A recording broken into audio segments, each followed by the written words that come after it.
Hello and welcome guys to a brand new video on my channel. Today we're gonna take a look on my settings on my iPad and also on my Android phone, which is a Samsung Galaxy S9 Plus. My iPad is the 2018 11-inch Pro version, which means it has 120 Hz. So let's jump right into my settings because many people asked me. So let's start right away with the game and general settings. We have the region, which is pretty self-expanding. It is set on Europe East. I think Europe West is, in my opinion, it's worse than Europe East. FPS counter, I have it off because I think it is just really annoying and it distracts me a lot. And the view model is pretty standard with me. I think everyone is using the classic one. Standard is just way too big. I mean, just take a look on the difference between standard now and classic now.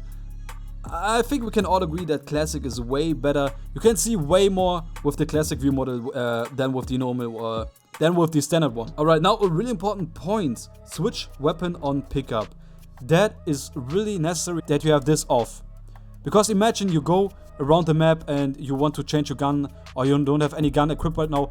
You're gonna pick up a gun automatically and it will change to that gun automatically. Which means, for example, if you want to play pistol and you go mid and you just randomly pick up a gun and then you just die because of that. So disable that, and the rest of this tab is pretty useless in my opinion. Alright, now the video tab, which can vary between each phone or iPad, whatever you use. So for myself, in my experience, I need to say that I'm having everything on high. For example, I have the shadow detail on high, I have the texture detail on high, and model detail, effect detail, everything on max. But there's an exception. For anti-aliasing, I have this disabled, and also the anisotropic filtering. Both of those things are disabled for me because they're just sucking too much performance for not a real difference. Especially on a phone, like mobile game like Standoff. You don't really need those things. Coming up next, we have the post-processing. This is a really nice thing and it actually helps you to not improve, but it will help you to see enemies on Rust. Take a look on this comparison between playing Rust without the post-processing and playing it with the post-processing. I think you can see a clear difference between both of those scenes I'm showing you right now. And now the really and most important tab for most of you guys wondering what I'm using on my sensitivity. Well, pretty simple. On my iPad I'm using 3.25 sensitivity. My scope sensitivity, I don't know why, it was pretty random, is on 2.07. One disclaimer before you go ahead and try to change your sensitivity to what I have: never change it to someone else's sensitivity. It always needs to be perfect for yourself. Just find your perfect mix, a mix where you can play the best with. That's my advice for each of you. Obviously, acceleration, I always said it, is on 0.00. Some people have it like Koshma, he has it on 0.01 because otherwise what he said is he can't move around. I can understand that because it is really hard to play and like aim around with a slow sensitivity, obviously. Because you're mainly trying to get the close fights and the close flicks, it is just better, but some people want to move a bit faster around, so that's why they are using acceleration. Jump is a button for me. I'm gonna show that on my button positioning later on. I'm using a fixed joystick. My fire button is the zone only because I don't really need a button for that. And now my crosshair. I'm not gonna read the numbers. You can take a screenshot now, get the crosshair settings and use them. Alright, let's go back, and the advanced grenade controls, I have that disabled, I don't need that. And the crouch button, really important for me. I think that was one of the best changes they did without even knowing. Now the audio tab is not really that interesting.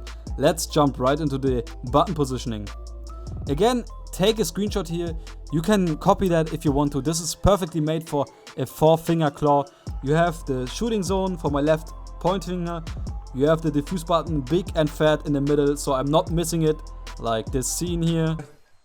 Ну что же, 1-0. You have the crouch button on the top right and the scope button under my aiming area. Pretty simple and I love it. Alright guys, now we are on the Samsung Galaxy S9, which means if you are a phone player, this might be the right part for you now. Now we're gonna have the controls on my Samsung Galaxy S9. They're pretty simple. We have the sensitivity on 1.99 and the scope sensitivity on 1.99 as well. That's basically it. The crosshair on my phone is because I think on the phone it is way better to have a dot crosshair than a normal one. That is my crosshair right now. You can take a screenshot again I'm gonna go back to this tab again. And for the button positioning, this is probably, again, interesting for you guys. I have my crouch button in my shooting zone, which means if I crouch and shoot, if I want to crouch and shoot, I just gonna press on this crouch button, which means I press the crouch button and it shoots automatically. So I don't need to have my right finger crouching on something, because it's really hard to four-finger claw on the phone. So guys, that is the tip I can give you and advice. If you want to do this, do it right now. Write me in the comments if this helped you guys. I want to help you guys to improve in the game. That is my goal with this channel. And I think that is it for today, guys. And you know the drill, boys. You're for FelixTense. See ya.